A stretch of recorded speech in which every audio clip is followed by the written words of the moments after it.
একটা মেয়েকে জিজ্ঞেস করা হয়েছিল বিয়ের আগে আর পরের মধ্যে পার্থক্য কি। তখন সে বলেছিল, বিয়ের আগে ছিলাম বাবার বাড়ির মেয়ে, আর এখন হয়েছে শ্বশুর বাড়ির বৌমা। আগে আমার মুখে সবাই খাবার তুলে দিত, আর এখন আমাকে সবার মুখে খাবার তুলে দিতে হয়।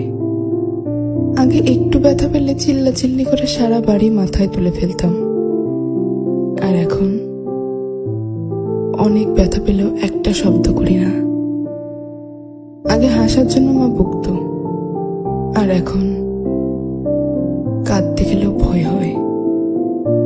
আগে একটু মন খারাপ হলেই মা বুঝে ফেলতো, কিন্তু এখন ভেতরটা চুরমার হয়ে গেলেও কেউ টের পায় না। আগে ভাবতাম বাইরের জগৎটা অনেক শান্তি, কিন্তু এখন বুঝি মায়ের আঁচলে নিজেই শান্তিতে ছিলাম।